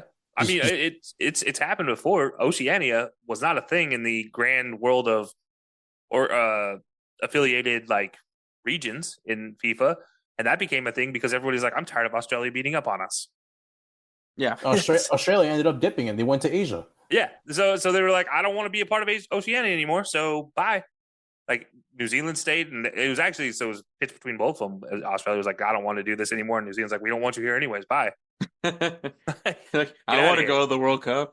Yeah, no, I agree with everything you guys said about everything else. I mean, this is just dumb. Take a page out of the FA Cup where you don't include the big squads, so you don't include MLS and Liga MX until you get to like the round of 32. And up until that point, it's literally every other pro league have them play home and homes, and then bring in like Davi said, the top 4 of each, and then let them play. But then put this is where the FA Cup has it right, where they put a requirement on the roster that you have to have XYZ number of players from that country on that starting 11, and that changes everything because all the Caribbean teams are fine. Liga MX should be relatively fine. MLS, there's going to be a whole 3 or 4 squads there that they're going to be like, crap, what do I do? And this goes back to super drafting and player development. But yeah, it could be a lot more entertaining than just whatever joke that was this year. Yeah, I think that's a very good one. And this kind of segues it. Yeah. Sorry. I mean, trust me. Also, like these teams from Costa Rica, Honduras, Haiti, wherever country they're from, 300,000 can go a long way for them. Exactly. And I think what Kelcey was saying kind of segues into mine. There needs to be a better roster regulations. Like, I think, and I've said this, like MLS, while their job is to make their league watchable to fans, I think their other responsibility is to be able to support the U.S. men's national team with players. You have the front row seat to all the talent in your region. And I mean, well, I'll just say, like, if you're Houston, not only do you have your local, your region of Texas, but you also have Louisiana. Like, I mean, you should be able to find players within these regions, whether it's through the academy or, kind of how we mentioned earlier about the college system, but like, you should be able to support the U.S. men's national team by finding players, get them up to playing at a level at the first team level. Whether you ship them out to Europe or you ship them out anywhere else, or at least become legends amongst the league and improving the league, like, there needs to be some stricter rules when it comes to it. I think the English Premier League, you mentioned that they have a rule where you have to have a certain number of English-born players. Or maybe not necessarily English-born, but UK, I guess. Yeah, they're UK. They have to be from Scotland, Wales, or so England. You have to have like a certain number of players on your roster that are from the UK, and I think the Bundesliga does that as well. Like, you have to have a certain number of German-born players on your roster. Like, MLS needs to do that, where you have to have a certain number of American players on your roster, and I guess maybe for Canada you might have to also kind of make them abide to maybe Canadian players. But I mean, but still, to the end of it all, you have to be able to fill a roster with guys to get players going. Because I mean, Liga MX, sound all you want about them, but there's always some young Mexican player that's held hostage by Liga MX, to be granted. But still, you see that kid playing for Mexico one day, and you're like, oh, who the hell is that kid? And then that kid has to like leave Liga MX and play in Russia for a bit. But I mean, like, I think that's one of those things that, like, I think MLS needs to start doing, is starting to get these guys, like, y'all need to start developing players. Like, just start doing it. Like, it's, everyone else does it. Y'all need to get in the program. I get it that getting a Messi is cool, getting a Kevin De Bruyne is cool. But at the end of the day, if your team sucks, Kevin De Bruyne is not going to fix your team. So I think that, and it's also the cheapest way, honestly, is developing players within your market. I think anyone can say that. I mean, the New York, New Jersey area, I feel like every big name American player is somehow affiliated to New Jersey and the New York region. So, I mean, I think that's kind of like the hub. Davi, you can correct me if I'm wrong on that one. But it seems like everyone I know that I've met in my life in soccer have some sort of affiliate to New York, New Jersey. It's the biggest market in the world for a reason, right? Yeah. 7 of the main 15 for the U.S. men's national team are just that Northeast corridor. So I included Massachusetts and Pennsylvania in that. Fair enough. So I think MLS needs to start it. Might seem kind of dictator-ishy, but I think MLS needs to implement a rule because I'll be honest with you. You look at that Dynamo roster, not many Americans on that team. So yeah, I think MLS needs to start having an initiative where, and I'm not saying that like the whole, like a half I'm just saying a percentage of that roster needs to have American-born players. Yeah, no, I wholeheartedly agree with this. We've talked about this many a times about the potential, for the U.S. men's national team to get better. It's going to start with American players being used more and American players developing better. Part of this goes into the U.S. Soccer Federation and how they have their regulations set up, where it very much is a pay-to-play system. They're supposedly trying to fix that, but they keep electing businessmen into the head of the USSF and not people that actually know soccer. So, yeah, I just digress. But the MLS as a whole, I mean, you have all the research. Again, we talked about all this money that goes into the MLS that they don't put into the teams at all. They put into bringing in Messi's and De Bruyne's and all these people and just make actual academy squads. And we talked about this last time I was on the show, Hector, where in every other European league and every major soccer and football federation out there, they have an academy league, like an actual league of academy players. These guys are what would be equivalent to 18 to 30 on the roster numbers or 18 to 35 on the roster numbers. And they go out and play every Friday night while their senior squad goes and plays every Sunday. Like, what are we doing where we can't have that? We have the players. They have the facilities. We have soccer-specific stadiums. We have top-notch training grounds. Let these guys go out, play on an off day, and actually develop and actually make it worth something, because there's kids in these academy squads that are playing for actual titles for their academy in every other league. But in the U.S., it's that's an exhibition. We don't really care. We have infinite subs. They're not prepping them for anything other than to pick their nose on the end of the bench when it comes to getting to the senior squad. Like, I don't get it. Player development in the MLS is just a joke of anything. Davi, your thoughts on putting some stricter roster rules on the MLS? No, I support it when it comes to American players and the youth and trying to develop the best American players and, trying to get competitive with countries like in Argentina, like Brazil, Spain, England. That's great. It's only going to sharpen the iron and the young kids in this country that want to come play soccer and be a professional soccer player one day and make it big. You got to do that, and you got to start with the academies. The academies is everything, and you got to build from the ground up essentially with that. So put those roster rules in place, or make it stricter. Something like the Premier League, what they do with UK born players, it's only going to help out the US and Canada as well. You can't forget Canada because there's the 3 Canadian teams up there. Just as long as you have a certain amount of players that are from the US and Canada, it's only going to help out the region, and it'll actually make CONCACAF respectable, and you'll actually gain some respect around the world if you actually start to do that. Yeah, exactly. All right, I'll take competing with Croatia before any of those other big name countries first. Like, honestly. Oh, yeah, absolutely. You got to take it one by one. Yeah, but that's the end goal. I'm hoping for not a 5-0 loss to Croatia anymore.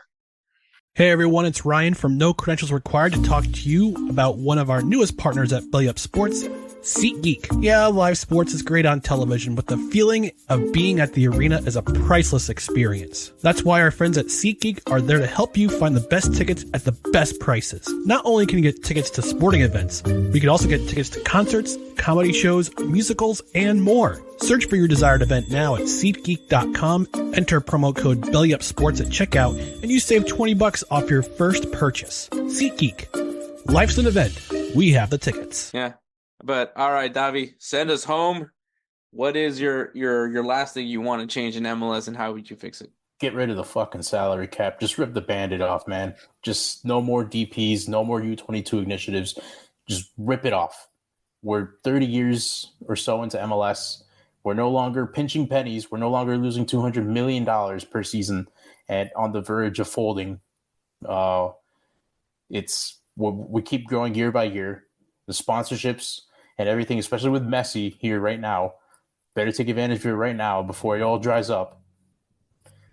Just get rid of the salary cap. Just let the team spend. If they have the money, let them spend. If they don't have the money, then they're going to have to find another way to get competitive. But that's the way it is around the world. The big teams pull away because they have the cash to do it, and the small teams, they stay where they are because they don't really have the funds to get the players. I mean, don't get me wrong. I like the parity and I like all the aspects of what makes MLS American and, trying to follow the trend of the other American sports in this country. But this is also soccer. This isn't just America. It's the world's game. If you want to be competitive in the world's game, you got to play like the rest of the world. There's none of this like holding onto the hand or like training wheels bullshit. Just take it all off. Rip the Band-Aid off. Just get rid of the salary cap. Let the team spend. If they can spend the money, let them spend, because that's essentially going to help attract more casual fans and stuff. You don't see teams in the Prem just pack it in because they don't have the money to do so.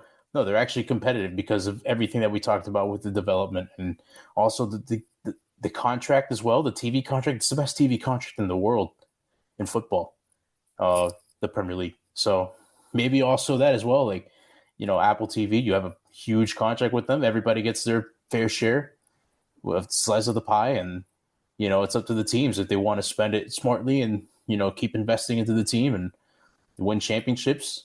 Good for them. But if you keep spending it in places where you don't need to spend and you end up in a hole, tough shit, because that's on you, because you decided to spend your money your own way. This is no longer the MLS of 1996. This is the MLS of 2024 heading into 2025. Just take the Band-Aid off, let the team spend, and you'll see the results and the ratings go up. No, I think I agree with that. I think honestly, if there was one thing that MLS should have been copying from baseball, should have been how the salary cap is handled in the MLB, not the playoff format. Because and then there's more. And I think when you mentioned the whole parity, because the playoff part is where the parity comes into play. Like, any given day, anyone can come off in a playoff game, But I think what you said is completely valid. Like, I think, there's more than one way to fit a roster, whether you aim more towards the academy side, which I mean, like a team like Southampton, like example, they've been more known for their academy, but they somehow stay afloat in the Premier League. I could be wrong about that. I think they're in the championship right now. But usually they're the Prem, they're bottom.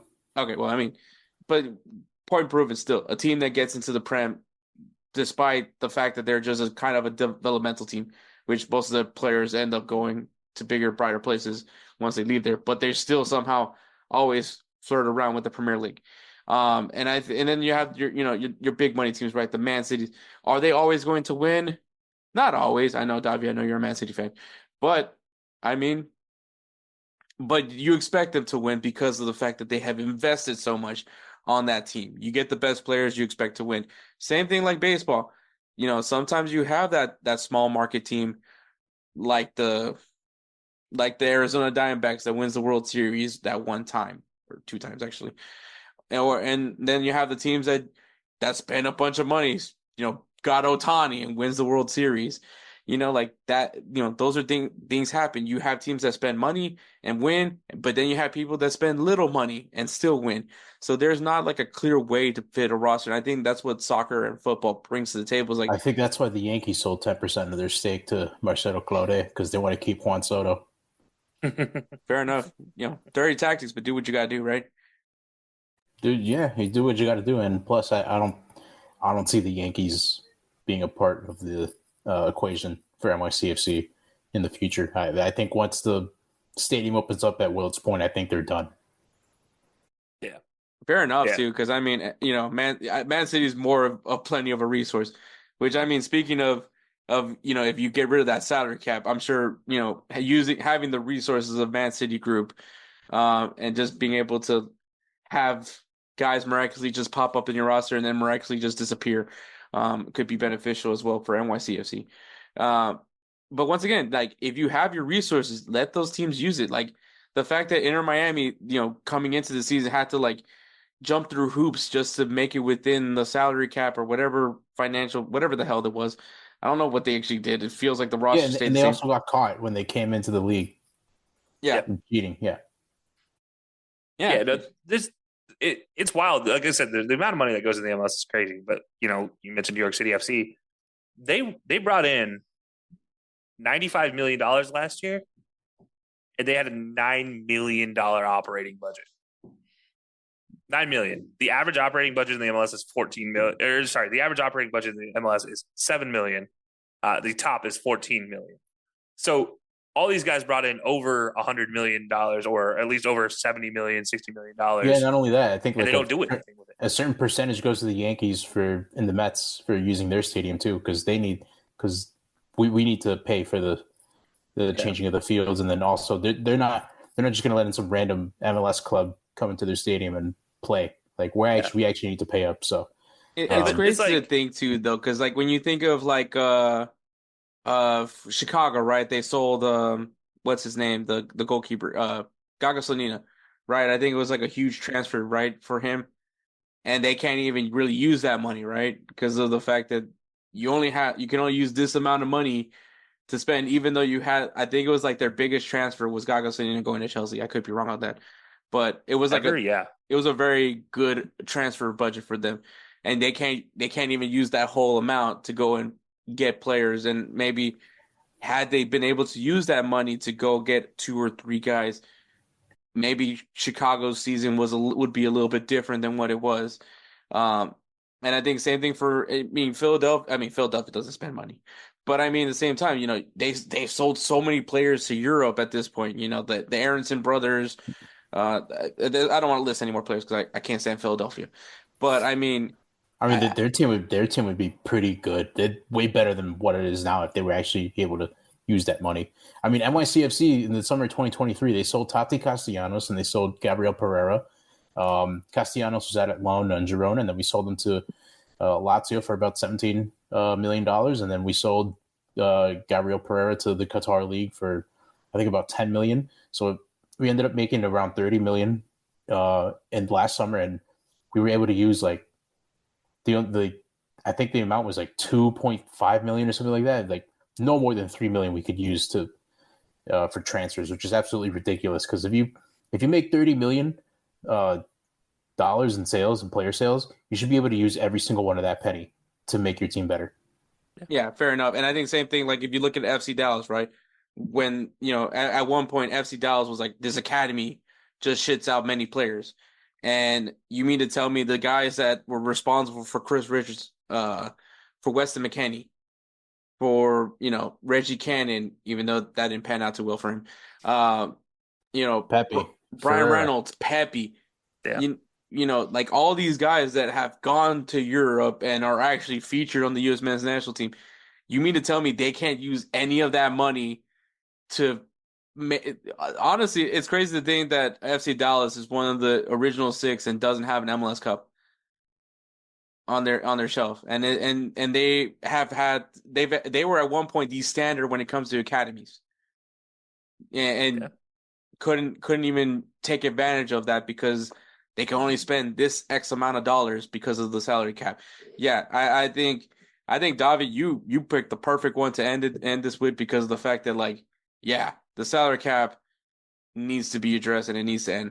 So, yeah. Also, just the disappointment of you could either pick 3 DPs and a certain amount of U22s, or pick 3 22s and 3 U22s and 2 DPs. That's so stupid. Just make it 4 or 5 DPs. If you want to take it slow, make it 4 or 5 DPs max, and if you see the results and the ratings go up, you just rip off the salary cap bandage and just be, hey, to hell, free market for everybody. You could throw your money as you want. Like if I could have someone not obviously maybe that'd be funny to have someone explain to me GAM and TAM, but the DP rule is weird. I can get a 4th DP, but if I choose not to use the U22 initiative, or Like I can only use 2 U22 initiative players, and then I can get 4 DPs. But then if I want to have 4 U2 initiative players, I can have 2. Like it's just like I'm a simple person. I'm stupid, and I'm proud to say that. And you mean to tell me that you got to make this so complicated? Like I'm gonna sit. I'm if I ever am able to be like in front of like an MLS employee or maybe Don Garber himself, I will tell him explain it to me like I'm 4. What the hell this whole player acquisition process? What the fuck is GAM and what the fuck is TAM? Because I still have no idea. I think TAM is salary and GAM is like what you can trade with. Well, GAM is also general allocation money, which is spread out amongst the entirety of the MLS too. So you mean to tell me like now my GAM also goes to FC Dallas? Oh no, I was about to say Davi paid for his New York City FC team paid a partial amount for Carvalho to be signed by the Red Bulls this year. Oh man, I bet he doesn't want to know that now. No, I mean it doesn't matter. He's not going to cup anyway. Every MLS team has the when GAM is used, that is money that is distributed amongst the MLS teams. And that's not even counting, like we haven't even talked about allocation status and like the allocation lists that we've talked about before, where you can just put any random player on your name on a list for, hey, we found this guy, even though this guy's been like 27-year-old. Oh, the discovery rights, stupid crap. Yeah. Dude, it would have been so crazy to see CR7 and fucking Kansas shopping in a Walmart. It would have been so funny. He's not sure if he's in Kansas or Missouri. Yeah, that would be hilarious, absurd, man. I'm ready for this. Yeah, like Davi said, just rip the Band-Aid off of this whole roster situation. Who had the rights to Messi? Initially, it wasn't Miami. No, it was Kansas City. I believe it was Sporting KC. No, that's for Ronaldo. Was it Ronaldo? Yeah, that was Ronaldo. Then was it? It wasn't St. Louis. I think was it Charlotte? I think Charlotte had like Royce, and like they were playing hardball to like trade it away to the Galaxy so they can actually. I remember that. Like it's what the hell is discovery rights? Like just get rid of it. How do you discover a 34-year-old? Like, how do you discover like CR7 and like him throwing a chair at a techer in like Portugal? Like, that makes no sense. Saw him on YouTube one day. You ever heard Joga Benito? It's insane. Yeah, MLS needs to. I think that in general, MLS just needs to make this not complicated. Like it's simple, right? This game has been simple since the creation of time. There was a point where all you needed was a ball and then maybe someone's backpack, like 4 backpacks, and you can create a game. And like backpack. MLS. Shoes, just give me some sandals over there, boy. I'll put together two goals just with some sandals. Yeah, no, fair enough. I mean, my shirt was a goalpost at one point. Yeah, we've done that too. So it's insane, like how simple this game can be, but a league can make it so fucking complicated. So yeah, man, I think Davi, this is a perfect one. I think the solution is obviously straight up just rip the Band-Aid off, get the salary cap over with. If you're broke, you're broke. If you're not, well, spend your money. Can I throw in like a bonus one? Just Garber out. Yeah, just get someone that actually knows the game of football to be the commissioner of this league and actually take charge and could actually elevate the league to a more respectable level. I think Don Garber obviously did what he needed to do at the time. At the time where MLS was, they just needed somebody that can keep this league afloat. But now it's about let's get the game where it needs to be. And Davi's right. I mean, we're far from that league that was like at risk of being folded.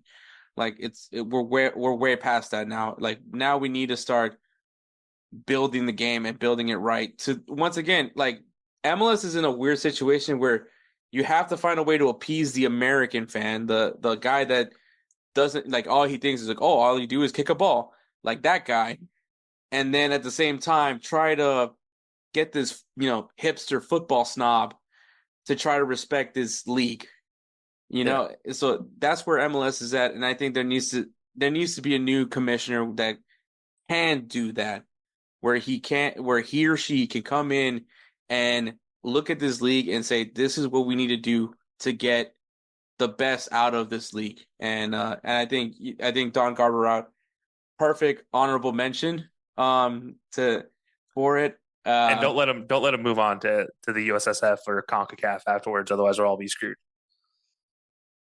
Oh yeah. I'm actually surprised no one mentioned promotion relegation, which I'm fine with. But Honestly, it was so I still have a list of like 4 more over here that I was ready because I didn't know what you guys were going to say, so I was ready with everything. I was thinking about Pro Rel, but I think it's just too difficult for the phase that we're in right now with American soccer. I think it's just too hard. Maybe you could bring it up 30, 40 years down the line. Okay, maybe we could start thinking about it. But right now, there's too much to fix with MLS, and there's so many stupid shit that they need to get rid of in order for us to get to that phase. yeah, I mean, at one point this league's going to be huge because the fact that like if you try to have a team in every market, like you're just gonna at one point have to have the promotion relegation. But I don't think we're at there just yet for Davi. But It's honestly not far away though, if we were being honest about it. If they just Oh, yeah. sign a contract with the USL so the USL acts as a D2, D3, and there can be a pro rel type of situation. Obviously, then you have to talk about contracts and things like that. But that also requires free market, everything we've talked about. Yeah. And then also getting on the same schedule. That's the bigger piece of this too, which was my other one, which is like the big honorable mention is like, hey, maybe make our schedule match the international schedule and maybe take international breaks. Yeah, but I think that'd be too hard for some certain markets, and especially the northern part of the country. I think that's just going to be way too difficult when it comes to the weather. The snow game. Hey, they play snow games in Europe all the time. I mean, this was one of my dumb drunk ideas that I came up with MLS, which I was like, we could just copy Liga MX. Like do their format where you have the opening closing season. You still have the playoff format because Liga MX does it. I mean, their playoff format kind of sucks right now, but they have a playoff format. And so I think it kind of fits those parameters in some sense because it's kind of like a half season. You avoid that eventual winter time because at least you can try to maybe play it. The winter games, at least like the most winter game you might get is, that those like November or October, December games, and then maybe February and January. But I think, yeah, that's kind of the logic, and I get that logic behind it. It's just it's hard to do it. But then also on the flip side, man, those summers can get pretty bad here. Yeah, hey, schedule makers got to do a good job. Maybe Minnesota keep the games at night. Yeah, maybe Minnesota just doesn't play a home game for 2 months. Yeah, essentially. But yeah, no, I think the scheduling at some point needs to be addressed. And I think obviously there's the rumors that potentially that could be being changed for 2026. Or just give international breaks off. That's the big one. I don't care if the actual schedule changes. Just give international breaks off. I don't want to see a World Cup happening and then Minnesota United versus Columbus Crew on the same night. It's like that's Oh man, dumb. I think Columbus Crew this season showed how bad it is if you play a game during the international break because not only was Patrick Schulte with the U.S. men's national team, but then Hagen was with Guatemala, and then their goalkeeper gets sent off, and they have to play like a left back and goalkeeper for like the remaining of the game. Yeah, so I will say I think the only games that I ever saw that was played during the international break was like a makeup game. Like I know the Dynamo the Hurricane game was played during the international break. So there was a few makeup games plus Columbus Crew had to play because of the fact that they had their deep run in the CONCACAF Champions Cup. But aside from that, I think MLS is kind of moving away from playing on international breaks now. I mean, literally, we're taking a whole big ass break from the playoffs just because of the international break. So that should probably be telling. But what was the other ones? Those are the only two that are really matter. Okay. Yeah, the other ones are kind of throwaway ones. Gotcha. Do you want to throw one more, Davi, there? No, not really. I think it said everything that's needed to be said. I mean, I feel strongly about Carver. I think with what he's done a brilliant job to get us to this point. But at this point, you just got to say, hey, you've done a good job, but you're no longer the man to take us forward. So here's your Rolex. You're good. Yeah. Great businessman. Plus, this guy also said he hates soccer. He hated soccer when he took over the job. So yeah, he did say that, and it's funny that Robert Kraft was the guy that had to get this job. It was him and Lamar Hunt. two other American football guys bring in the massage parlor guy and Hunt family heir. and the guy that I get now I hate the Kansas City Chiefs for. So The guy an American football trophy is named after.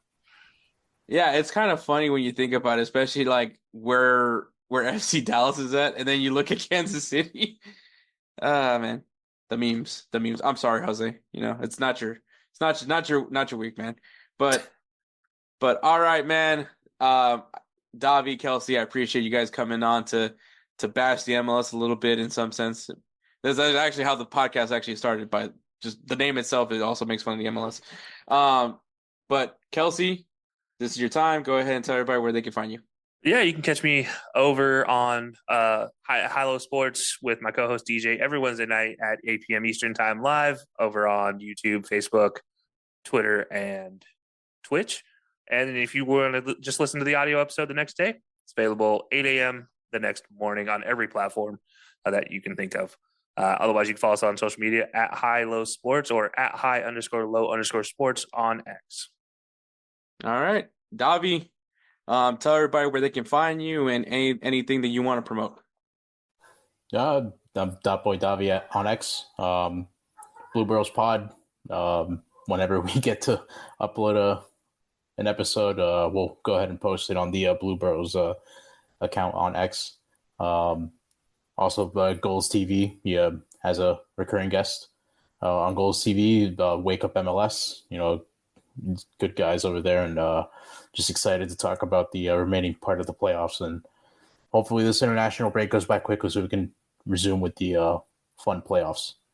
Yeah, exactly. So appreciate it, guys. Kelcey, Davi, whenever you guys want to come back on, just let me know and we'll get things situated. But all right, we're going to go ahead and move on to whatever else I have planned for this episode, because international break sucks. So there is that. Fight and win! All right, guys, man, I want to give a big shout out to Davi from the Boroughs Pod and, of course, Kelcey Coyne of Hilo Sports for coming on to do that segment with me. A lot of fun. I really enjoyed it. But all right, U.S. men's national team games are done, and let's talk about it, man. So USA did defeat Jamaica 5-2 on aggregate. The first game was a 1-0 win in Jamaica. USA had 6 shots. 3 of them were on target and had 60% of the possession. I think obviously going into a traveling on CONCACAF is not easy, man. So I give props to them. Especially when you think about the last time they played in Jamaica, which was a fairly ugly matchup. Which, as a matter of fact, I believe it did end with Sergino Dest getting a red card. And so looking at this game, at the end of the day, I don't give a crap how you win in CONCACAF, whether it's ugly or pretty or not. CONCACAF is not an easy confederation because of how physical it can be. And Jamaica, I mean, like I said, Jamaica's an interesting team because of the fact that they can be hot or cold. You just don't know what you're going to get from Jamaica. But still, nonetheless, I think a very solid win. Get some confidence going into that second leg. Like, there's no pressure going into that second leg. Now you're just going to play your second leg and try to extend the lead with. It's just exactly what happened in the second leg, because it was a 4-2 win in St. Louis, Missouri, which great show out over there in St. Louis. So shout out to Musa and all of them over there in St. Louis. The home field was very prevalent over there. And once again, USA had 16 shots, 6 were on target, 68% of the possession. And, you got 4-2 win, which Christian Pulisic scores a goal. Own goal by Deshaun Bernard. Ricardo Pepi gets one in the back of the net. Hell, even Timothy Weah got one in the back of the net, which I'm always happy to see him score goals. On Jamaica's side, Damari Gray did score a goal. I think in the first leg, who scored for the U.S.? Was it Pulisic? I don't think it was Pulisic. It was Ricardo Pepi. That's what it was. But I will say, man, tactically, the one thing I will definitely take away from all this is that it was definitely Berhalter. And I think we can end the discussion now of what was wrong with the U.S. Was it the players? Was it Berhalter? It was 100% Berhalter ball. Berhalter was holding back this team, and we saw it. I already had the idea that this was Greg Berhalter doing that. That was what caused it. I already knew that because once again, I go back to when BJ Callahan took over as interim coach when Berhalter we weren't when they let Berhalter go the first time, and US looked fluid. They were moving the ball around. They looked great. They looked solid. And then we went back to Berhalter ball, and they went back to being overwhelming. And I think that yes, it was Berhalter because now you bring in Pochettino, and he's letting the attack be creative. Letting them be more fluid, letting them, trust their instincts in these matches, and we're getting the end results, right? We're getting Christian Pulisic looking like a completely different player, which I mean, he's always been the best player for the U.S. men's national team, but now looking even more like a complete player, being able to move around the field, not necessarily just staying on the wing. Now he can move into the midfield. I think this is a great, once again, indicative that it was 100% Greg Berhalter that was holding back this team. And I mean, looking at the lineup, it was the 4-2-3-1 formation, which is what Pochettino prefers using. We got to see in the first one the back line of Anthony Robinson, Tim Ream, Mark McKenzie, and Joe Scally. We got Tanner Tessman and Johnny Cardozo being kind of the dual sixes. Weston McKennie kind of playing that 10 role, but like I said, it was a very interchangeable how they did the attack. Yunus Musa was played on the right, Christian Pulisic on the left, and Ricardo Pepi starting. And I think Ricardo Pepi made a really good shot for himself to at least be considered in the conversation. Now, I'll be intrigued about what happens when Balogun comes into the game, because that intrigues me more than anything else. The substitutes that came in for this game, in the first game, was Austin Trusty, Alejandro Zendejas, Gianluca Busio, Malik Tillman, and Brendan Vasquez. I think, look, I like Brendan Vasquez. I mean, I enjoy him I enjoyed watching him when he played for FC Cincinnati, but I don't know. I just don't know if he's the guy to continue on. The formation for the second game was a little bit more the same. The only difference was that Johnny Cardozo was actually on the bench, and Weston McKennie became the dual six with Tanner Tessman. Christian Pulisic ended up playing that 10 role. Timothy Weah, who had to go one more game serving his suspension, comes in and plays on the wing, and Yunus Musa also partners up on the wing. But aside from that, formation was fairly the same. Lineup was fairly the same. Alejandro Zendejas came off the bench.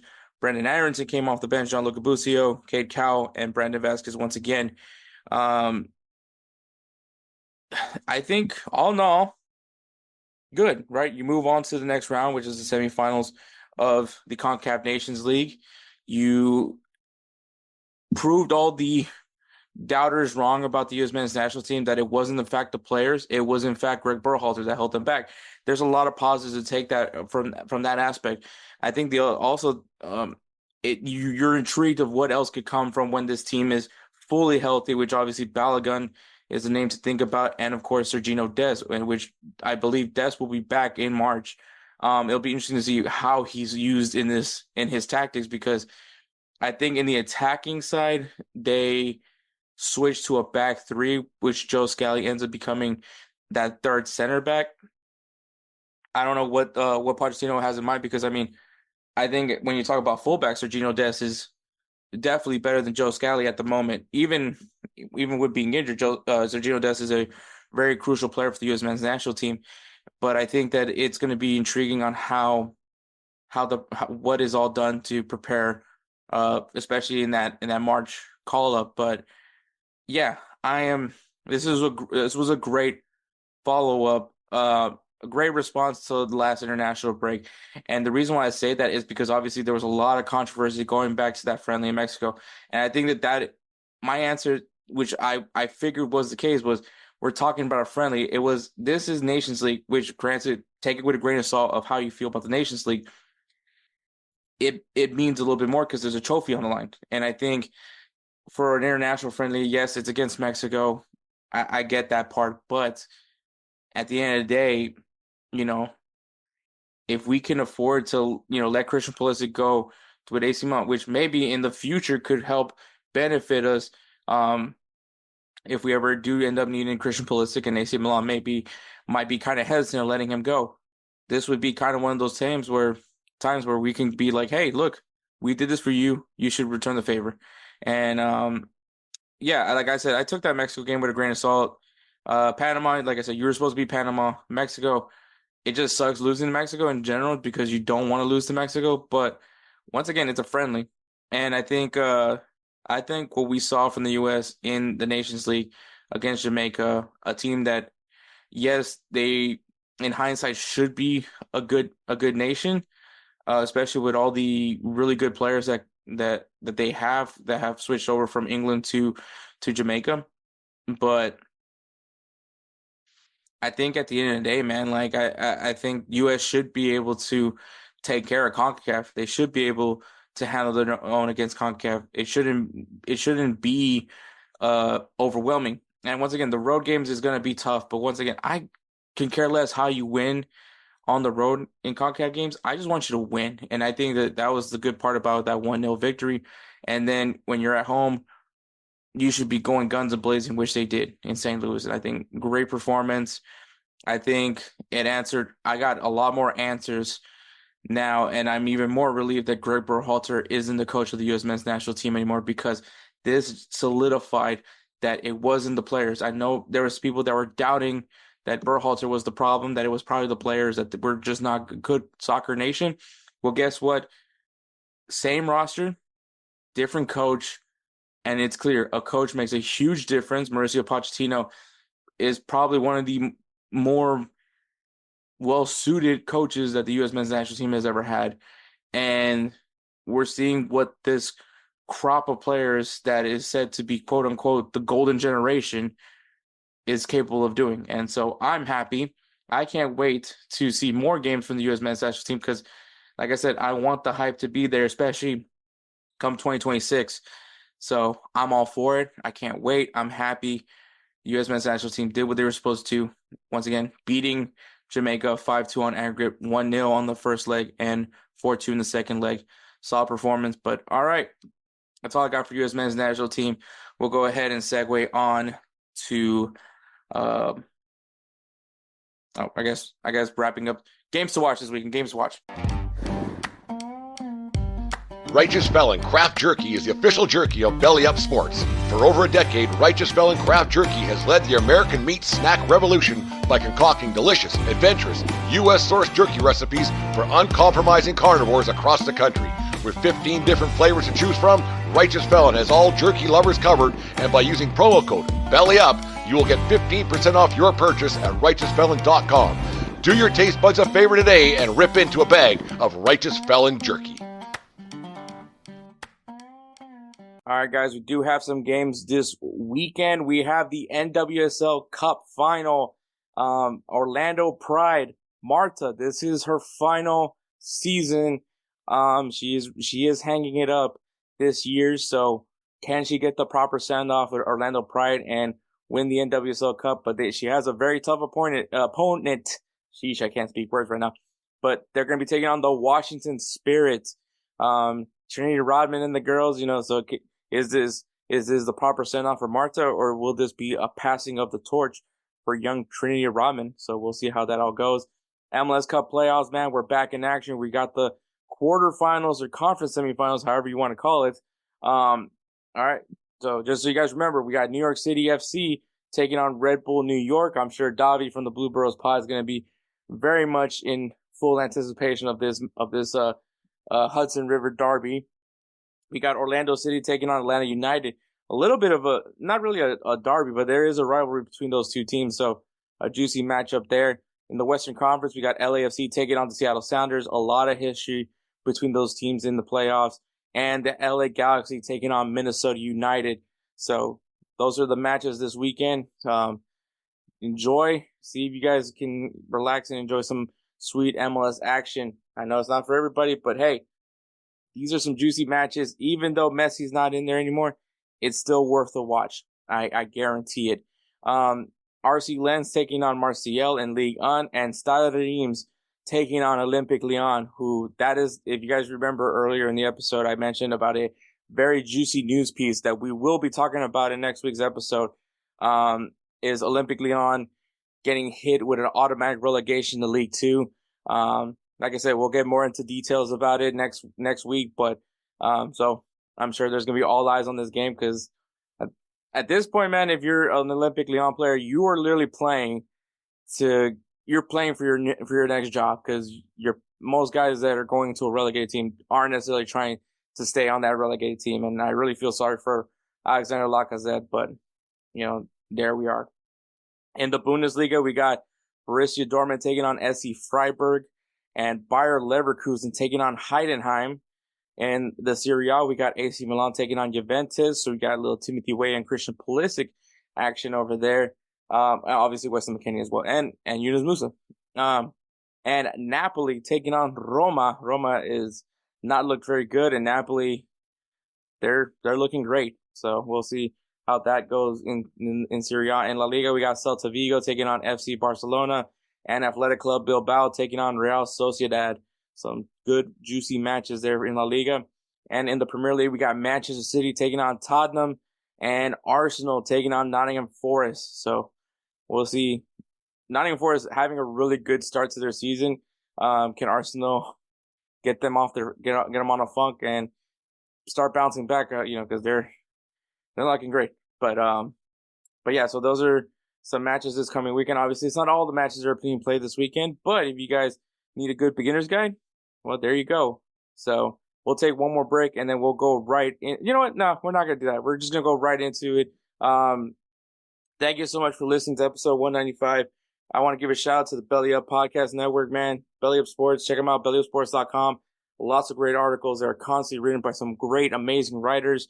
Go ahead and check them out. Great stuff over there at Belly Up. You can follow them on Instagram and X at Belly Up Media and at Belly Up Sports. Once again, at Belly Up Media and at Belly Up Sports. Also, shout out to GolzTV. You guys got to hear Davi from Boroughs Pod. He does come on very regularly over there on Wake Up MLS. So if you guys want to see more of Davi, well, check them out at GolzTV. Follow them on Instagram at GolZ.TV. Once again, GolZ.TV on Instagram. And on the X, GolZ_TV. That's GolZ_TV. So, and also check out their site, GolZ.TV, Golz.TV. So you can see some U.S. soccer content made here from great, brilliant soccer content makers, including myself, but also guys like Wake Up MLS, Rave Green TV, the list goes on and on, man.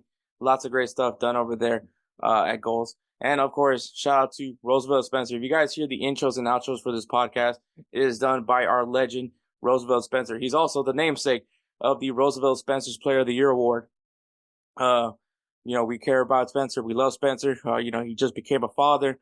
So just a great guy in general, man. So if you guys love the beats and you want to help Spencer out, diapers ain't cheap, man.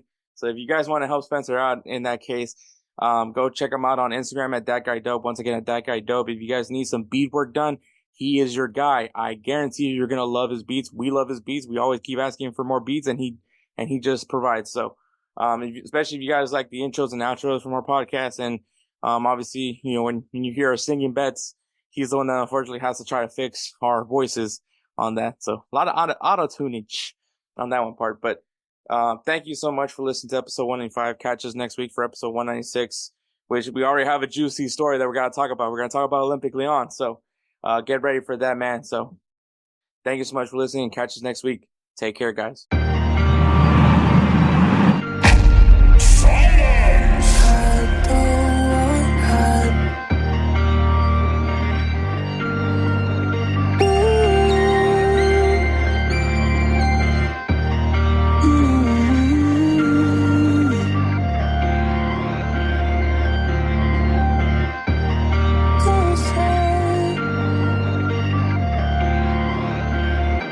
Who is that guy?